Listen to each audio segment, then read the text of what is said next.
Alors Erev Tov, bonsoir à toutes et à tous. Très heureux de vous retrouver donc toujours pour ce cours sur la notion de toute la vérité sur la vérité. Comme on l'a vu, nous sommes dans le suivi d'enseignements qu'on a déjà démarré ensemble. Et comme je vous le disais la semaine dernière, nous allons ce soir nous arrêter sur un point qui est sans doute une des questions les plus importantes que l'on a lorsque l'on étudie les textes sur la notion de vérité.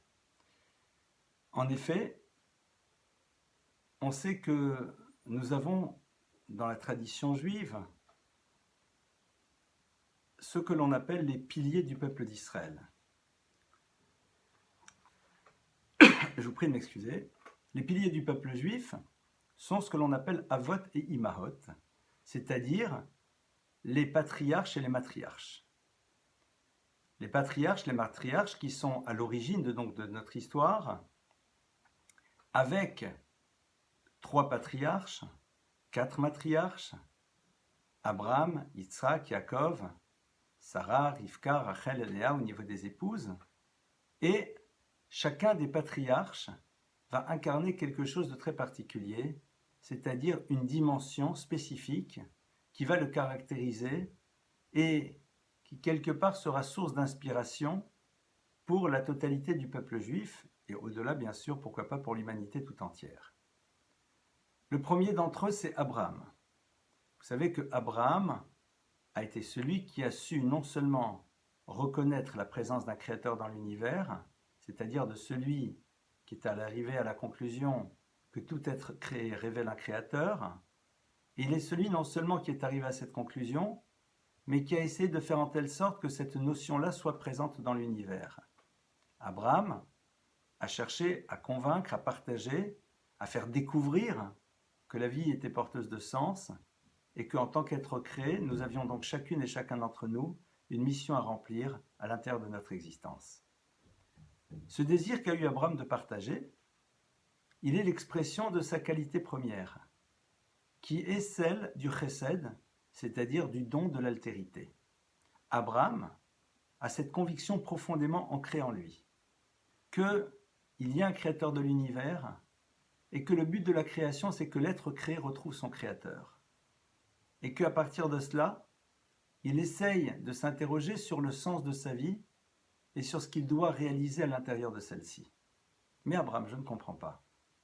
Pourquoi as-tu besoin de chercher à le faire partager à d'autres? Abraham n'était pas ce que l'on appelle un gourou qui, en faisant partager son point de vue, allait s'approprier des comptes en banque de ceux qui allaient le suivre. Évidemment que non. Abraham est dans un lien très fort avec Dieu. Et donc, il aurait pu se contenter de développer cela et à partir de là, de vivre, comme on dirait aujourd'hui, vivre sa vie en remplissant profondément sa mission. Mais Abraham, il a un trait de caractère très particulier. Abraham, il est dans l'univers de l'altérité, du don. Abraham, c'est le chesed, c'est le don. Abraham aime profondément l'humanité et n'a qu'une envie, c'est de partager, de donner. On va le voir à travers l'accueil qu'il propose aux invités, entre autres, mais aussi, il a envie de donner aux autres un certain nombre d'éléments qui pourront peut-être leur permettre de penser différemment leur vie.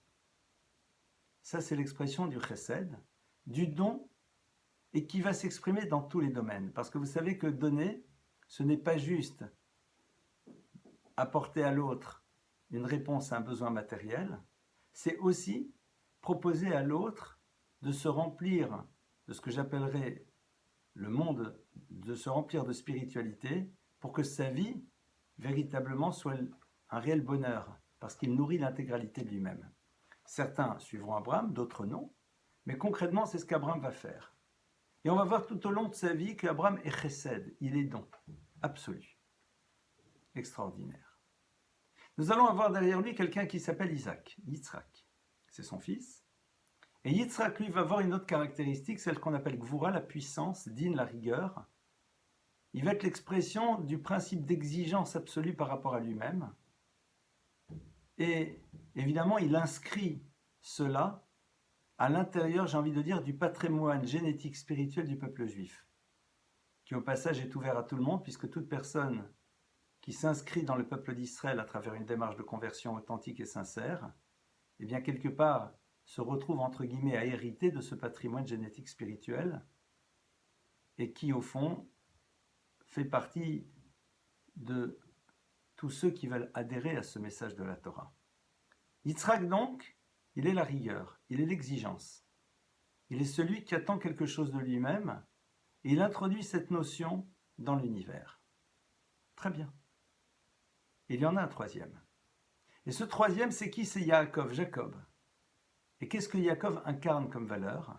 Eh bien, nous allons voir, c'est un verset qui en parle, qui va nous dire Titen emet le Yaakov. Donne la tribu de vérité à Jacob. Yaakov est défini comme étant l'individu qui incarne le concept de vérité.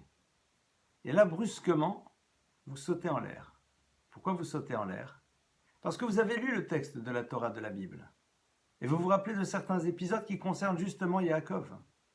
Yaakov est celui qui se voit accusé par son frère de lui avoir volé le droit d'aînesse, mais c'est celui aussi qui va prendre la place de son frère pour pouvoir retrouver et hériter de ses bénédictions. Et lorsque son père Isaac, qui est malvoyant, qui est aveugle,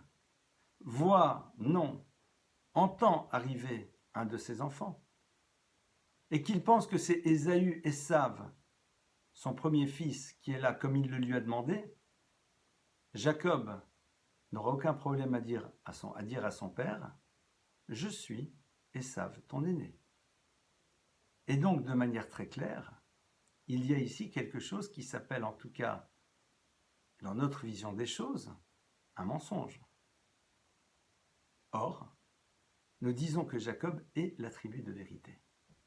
Il y a ici un vrai problème.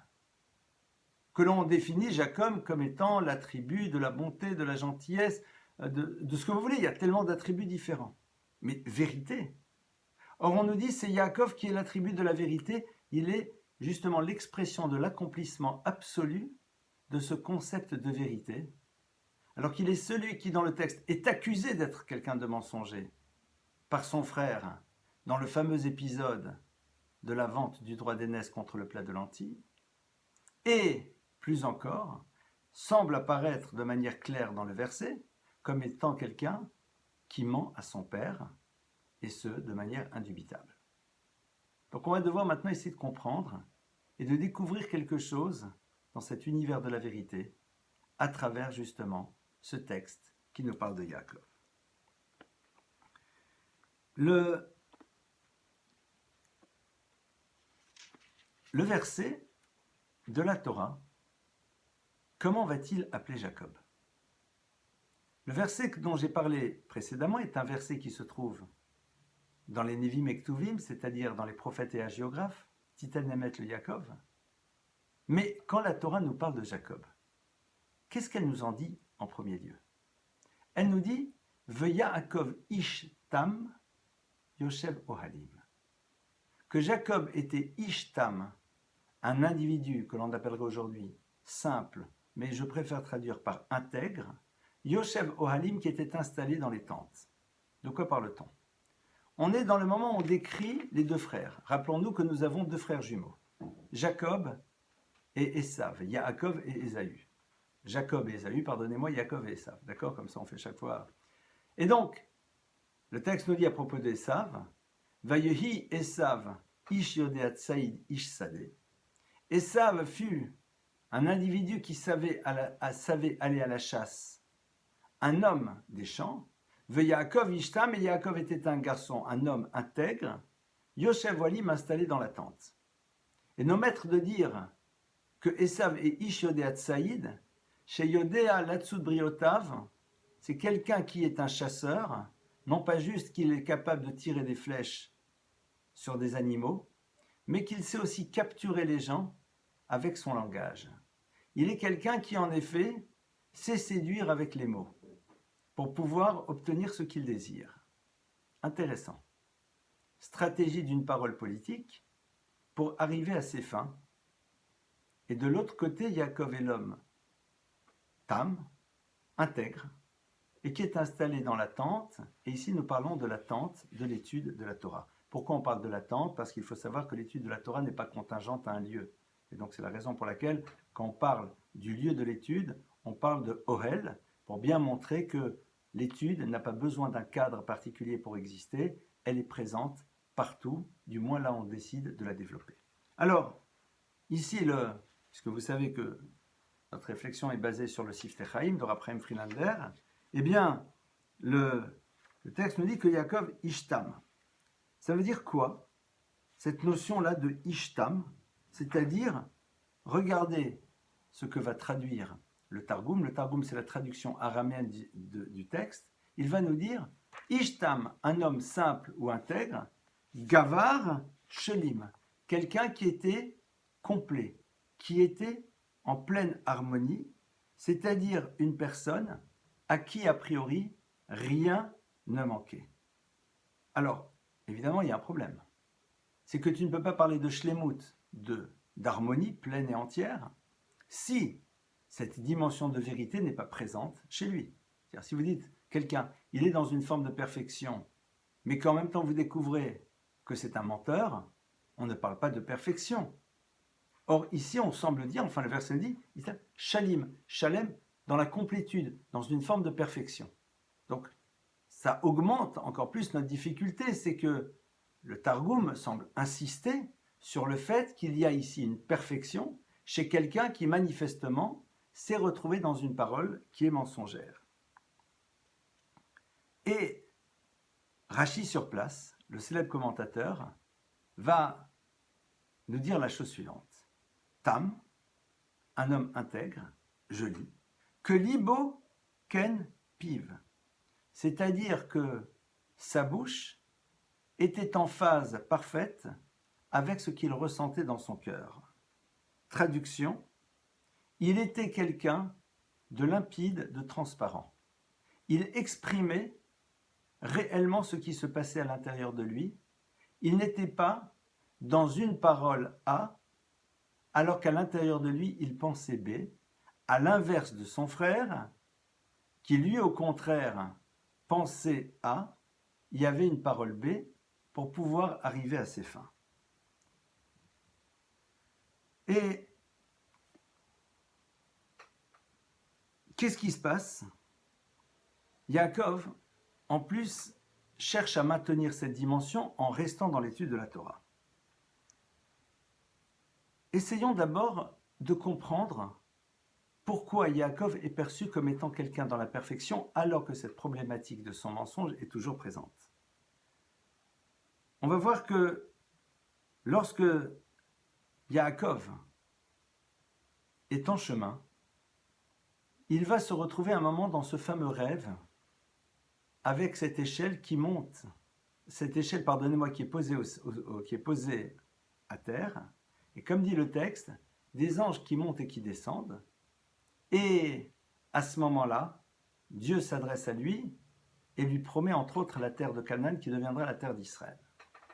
Et nos maîtres de dire que quand Yaakov se retrouve à cet endroit en train de dormir, les anges qui montent et qui descendent, on dit que, entre autres, ils montent vérifier si l'image qu'ils voient en bas correspond bien à l'image de l'humain qui est gravée sous le trône céleste. Alors bien sûr ici, on est dans des métaphores, on est dans des images, c'est-à-dire c'est quoi le trône céleste, je suis incapable de vous dire. Mais ce qui est sûr, c'est que les Chachamim, les maîtres de la Kabbale nous expliquent que sur le trône céleste est gravée l'image de l'homme dans sa dimension la plus aboutie qu'il soit, de l'être humain tel que Dieu voudrait qu'il soit dans sa plénitude absolue. Et les anges descendent, ont cette image en tête et constatent que c'est l'image de Jacob. Et ça les bouleverse. Ça les bouleverse, pourquoi? Parce que tout simplement, s'il est dans la perfection, qu'est-ce qu'il est en train de dormir? Il doit être éveillé en permanence. Ok, ça c'est en effet ce qui nous explique cet aller-retour des anges. Mais néanmoins, Yaakov est appelé dans, dans la dimension de perfection. Et que la seule chose que les anges voient, qui disent, mais comment peut-on parler de perfection alors qu'il y a un moment dans lequel il dort, c'est-à-dire qu'au niveau de l'univers des anges qui ne sont là que pour accomplir la volonté de Dieu, ne pas être une fraction de seconde en train d'accomplir la volonté de Dieu, c'est quelque chose qu'ils ne comprennent pas. Alors qu'en vérité, le sommeil, dans la mesure où sa finalité, c'est de donner à l'individu les énergies pour remplir sa mission, fait partie de cela. Mais ça, c'est un autre sujet. Mais ce qui est intéressant, c'est qu'en dehors de ça, il ne voit chez lui aucune dimension négative. Pourquoi? Parce que Yaakov semble être dans la perfection à travers cet attribut, entre autres, de émet, de vérité, qui va lui être attribué. Donc, tout ça est là pour renforcer un petit peu notre difficulté et nous faire découvrir donc qu'est-ce qui se joue derrière cette vérité de Yaakov qui semblerait être entachée par ce que l'on appellerait un mensonge. Eh bien, Yaakov, en vérité, son travail à lui, c'était d'accéder à la vérité absolue. Et son épreuve de vie, c'est la confrontation avec l'univers du mensonge. Et la question est de savoir comment, lorsque la dimension de vérité est fondamentale et au centre de votre existence, comment faites-vous et comment gérez-vous la confrontation à l'antithèse, la confrontation au monde du mensonge? Yaakov va justement être confronté à deux êtres qui sont dans la perversion et dans le mensonge de manière constante. Ils vont être, d'un côté, Esav, son propre frère, et de l'autre côté, Lavan, son beau-père. Esav, dans ce mensonge éhonté qu'il a, lorsque il a dit à Jacob, « Oui, pas de problème, je te vends mon droit d'aînesse et je m'en fiche royalement de celui-ci, donne-moi ce plat de lentilles. » Et Lavan, nous verrons sur quoi. Yaakov se retrouve devant son frère. Et son frère lui dit, « Tu veux le droit d'aînesse? Je te le vends, je veux le plat de lentilles. » Très bien. Qu'est-ce que Yaakov va faire? Yaakov ici pourrait dire, c'est sa proposition, il me l'a faite, tant pis pour lui, c'est son problème. Moi je lui donne le plat de lentilles, c'est légal, c'est clair, c'est super, next. Eh bien non. Yaakov ne va pas faire cela. Le texte nous donne une précision très surprenante. Le texte nous dit que lorsqu'il va lui donner ce plat de lentilles, eh bien, Yaakov Nathan le Esav, Lechem Utzid Adashim. Le texte nous dit que Jacob donne à Esav, son frère, du pain, ou Nezid Adashim après le plat de lentilles. Vayochal vayesh vayakom vayelar vayivez etav etaprora, dit le verset, il mange, il boit, il se lève et il part, et il méprise totalement ce droit d'aînesse qu'il a décidé de rejeter. Qu'est-ce que la Torah a-t-elle besoin de nous donner le menu? Pourquoi la Torah nous précise-t-elle que Yaakov donne à Esav l'echem du pain ou de zid adashim? Du pain et le plat de lentilles. Qu'est-ce que le pain vient faire ici? Et nos maîtres nous disent qu'en effet, dans son exigence de vérité, Yaakov a peur à un moment d'être dans ce qu'on appellerait un abus de faiblesse. Le texte nous a dit qu'en effet, Esav est revenu des champs extrêmement fatigués, pour des raisons un peu borderline, même très borderline, dit le texte. Les Chachamim nous expliquent, ce jour-là, il était dans le viol, il était dans le meurtre, c'est fatigant tout ça. Mais il n'est pas le sujet n'est pas là, il arrive. Il est épuisé, et il dit à Yaakov, Haliteni namina adom adam, je t'en supplie, allez, donne-moi à manger, verse même dans ma bouche ce rouge-là. Il n'a même pas envie de prononcer le nom du plat, il dit, allez vas-y, donne-moi à manger ce truc-là. Et Yaakov lui dit, tu me donnes quoi? Il dit, vas-y, droit d'aînesse, c'est bon, je te donne, il n'y a pas de problème.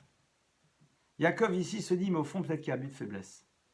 Peut-être que si Esav était en meilleure forme, peut-être que s'il n'était pas aussi affamé, eh bien, il n'aurait pas accepté.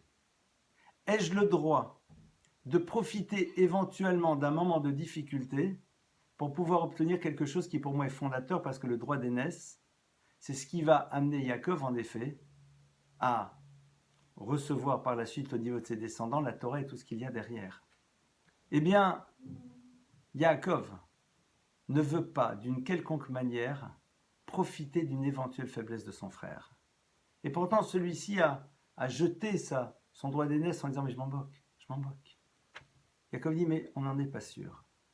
Son souci de droiture et de vérité font qu'il commence d'abord par lui donner du pain. Il commence par manger. Ça y est, sa fringale commence à se calmer. Maintenant, il va devoir passer à la suite du repas.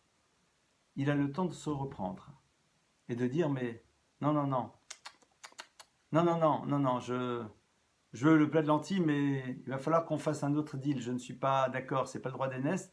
Tu veux quelque chose avec plaisir, mais pas ça. Le texte nous dit non. Que Esav mange le pain, il se rassasie. Il continue le plat de lentilles. Et on nous montre bien qu'en effet, il n'a aucun scrupule et aucun état d'âme, puisque le texte nous précise va yivez Esav et Aprora, que Esav a méprisé la Bechora, il l'a jeté, il s'en fiche royalement. Ça, c'est au niveau donc de ce premier événement qui nous montre la vigilance que Yaakov. Et quand son frère après dit oui, Vayakveni, tu m'as embrouillé. Je t'ai embrouillé sur quoi? Sur rien. Au contraire, j'aurais pu te donner le plat de lentilles comme tu me le demandes et j'aurais été clair. Mais par rapport à moi, je n'aurais pas été suffisamment clair.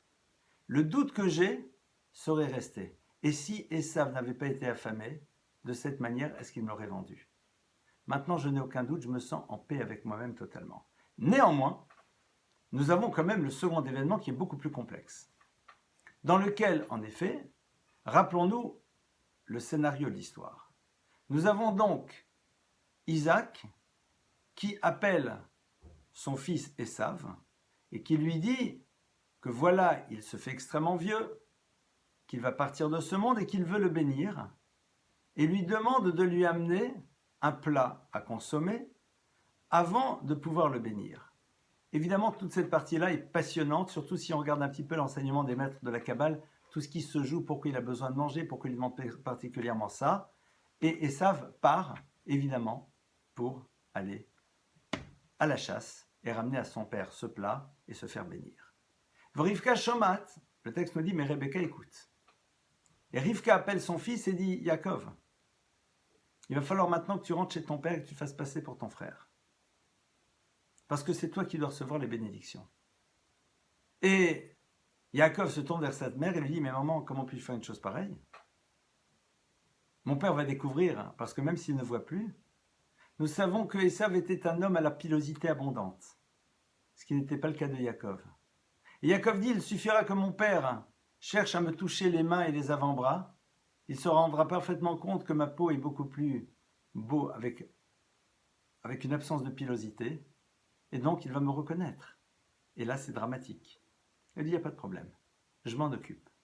Et elle lui fait comme des formes de manchons, sur lesquels il y a une peau d'animal, sur lequel on sent des poils. Elle lui dit, non, non, vas-y, tu mets ça. Et Yaakov vient chez le père. Il rentre chez lui et le père lui dit, qui es-tu? Et Yaakov lui dit, Ani Esav Bechorecha, je suis Esav ton aîné. Nos maîtres disent qu'on peut néanmoins ici voir une tentative désespérée de Yaakov de ne pas être totalement dans le mensonge. Et on va essayer de comprendre pourquoi ce n'est pas du mensonge. Parce que quand le père lui dit, qui es-tu? Ben, il peut lui dire, Esav. C'est suffisant.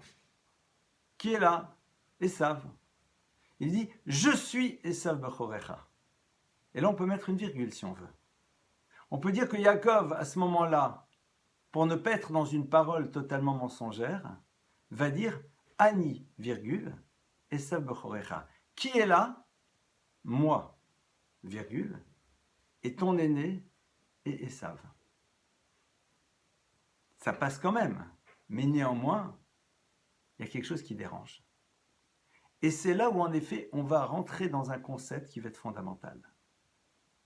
Pourquoi Isaac veut bénir son fils, Ésaü?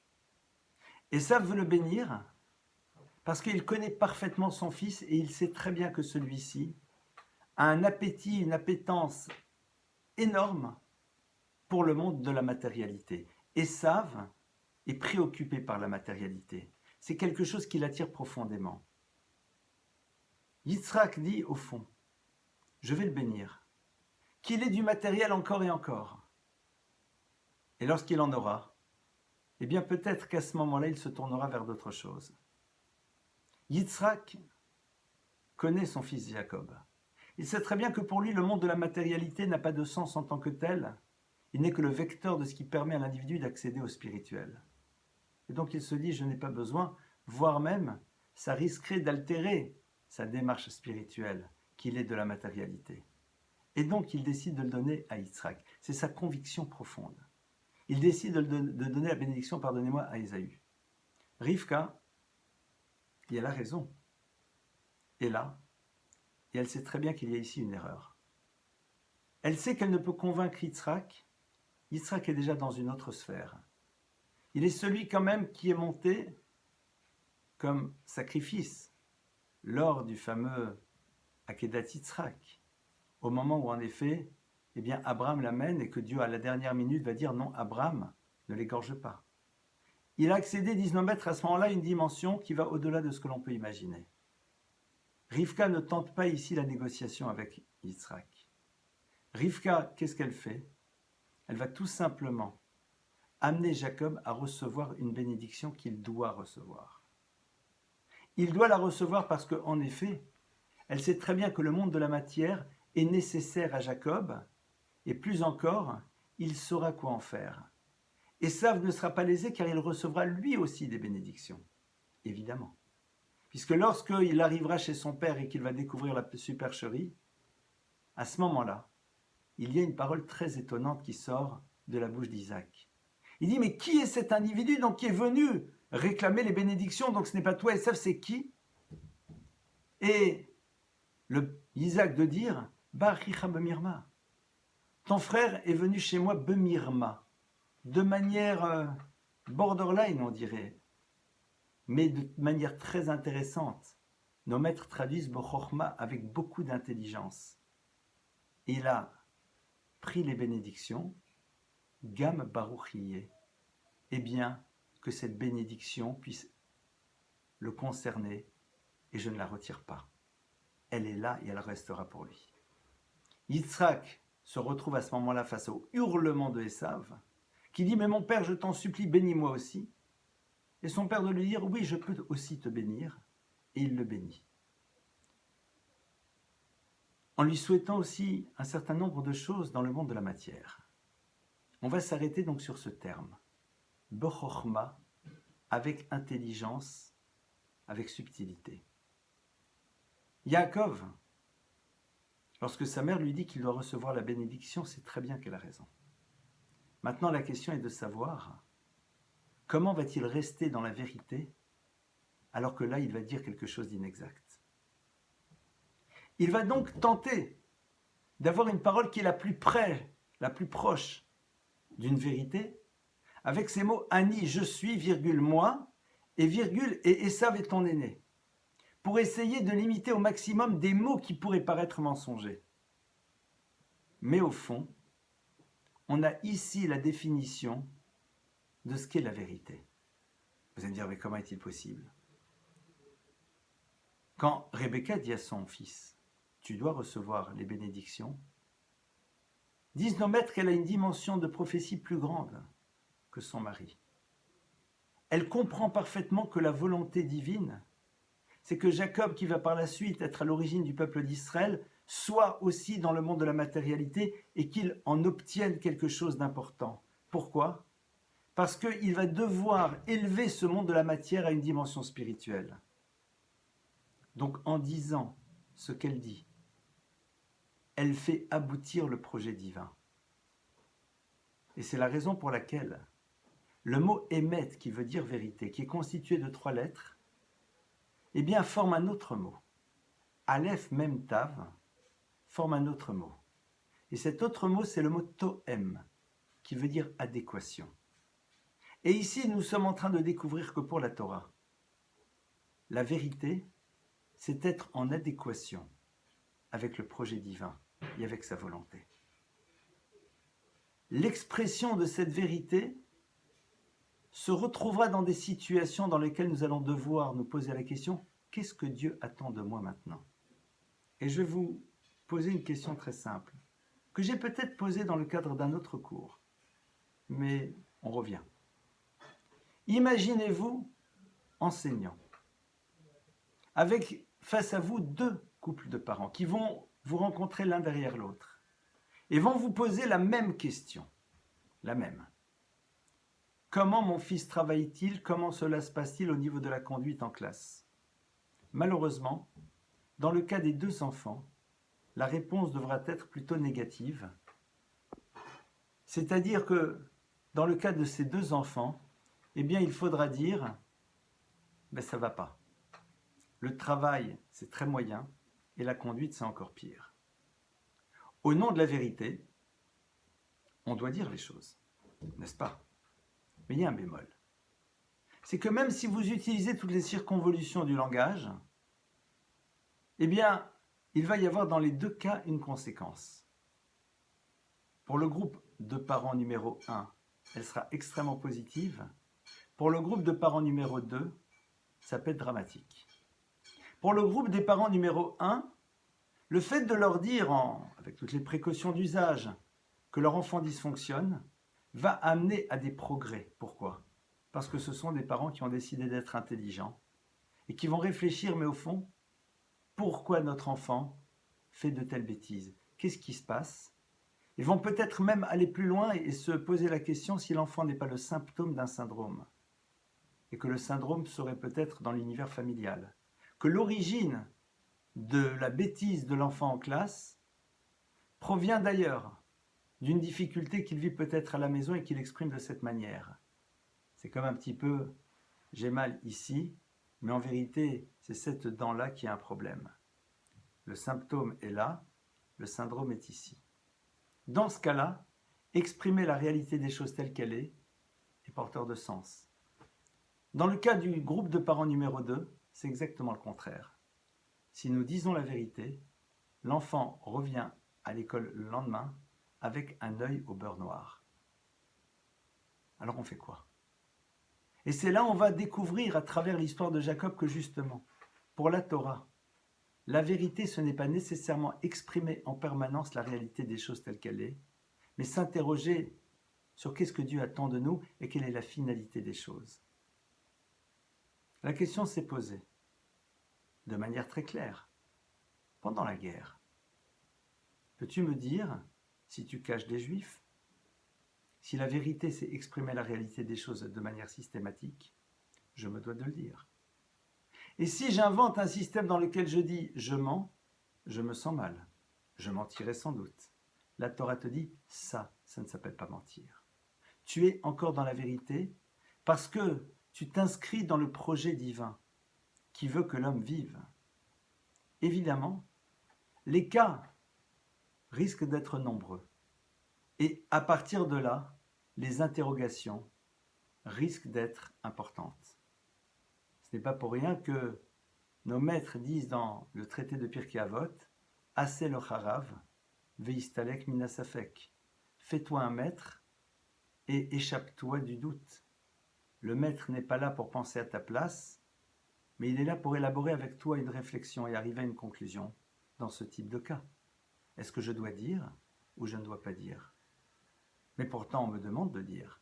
Mais est-ce que je me dois de dire? Rappelons-nous avec Dieu lui-même. Dieu lui-même dont l'attribut est vérité. Et c'est une notion qu'on a déjà vue ensemble. Dieu est l'attribut de vérité, ne l'oublions jamais. Et pourtant, c'est celui qui va, entre guillemets aussi, dire quelque chose d'inexact. Quand Abraham se voit annoncer l'arrivée d'un enfant par ses anges, et que Sarah entend cela et que Sarah dit « Mais comment pouvons-nous imaginer une chose pareille alors que mon mari est une personne âgée ?» Et que Dieu se tourne vers Abraham et lui dit « Abraham, je ne comprends pas. » Lorsqu'on a annoncé à Sarah qu'elle va avoir un enfant, elle a ri. Et elle a dit « Mais comment peut-on imaginer avoir un enfant, Abraham et moi, alors que je suis moi, Sarah, âgée ?» C'est inexact. Elle avait dit « Abraham est âgé ». Eh bien, on a ici aussi le même principe. Quel est le but ultime? De préserver l'unité et la paix dans les ménages, même dans celui d'Abraham, qui est, je pense, éminemment solide. Eh bien, Dieu n'a pas de problème. Shina, il change les choses pour le shalom, pour la paix, pour l'harmonie, qui est la finalité au fond de l'existence. Et donc, lorsque Yaakov est face à cette situation, l'expression de la vérité, c'est de faire ce qu'il fait. On va voir que cette course vers la vérité, Yaakov la gardera toute son existence. On examinera ensemble, si vous le voulez bien, la semaine prochaine un texte dans lequel Yaakov va prendre des risques au nom de la vérité. Et ce texte-là, au fond, va bien nous montrer que Yaakov reste constant dans ce désir de vérité. Mais à un moment, la vérité, c'est de ne pas dire les choses. La vérité, c'est de les dire autrement. Pourquoi ? Pour s'inscrire dans la finalité du projet divin. Et à partir du moment où c'est cela qui est au cœur de l'interrogation, eh bien on comprend bien où a été l'épreuve de Yaakov. De rester en permanence dans l'univers de la vérité, face à un monde qui était dans le mensonge. Son beau-père Lavan va être dans le mensonge en permanence. Et Yaakov là-bas restera en permanence dans cette dimension de vérité. Il ne se laissera pas imprégner. Il ne dira pas, eh bien puisque lui ment, je vais mentir. Puisque lui est une crapule, je vais faire la même chose. Lorsqu'en effet le projet divin exige que la parole soit différente, alors la parole sera différente à l'image de ce que Dieu fait dans l'histoire entre Abraham et Sarah, son épouse. Voilà quelques pistes de réflexion sur ce thème qui est évidemment terriblement interpellant et qui nous oblige à réfléchir sur la manière dont la Torah nous propose de voir ce concept de vérité.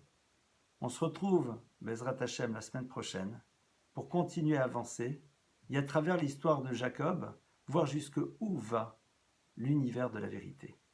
Je vous remercie pour votre écoute. Plein de bonnes choses. Laïla Tov à tout le monde et Bezrat Hashem aux autres cours et en ce qui concerne celui-ci, à la semaine prochaine.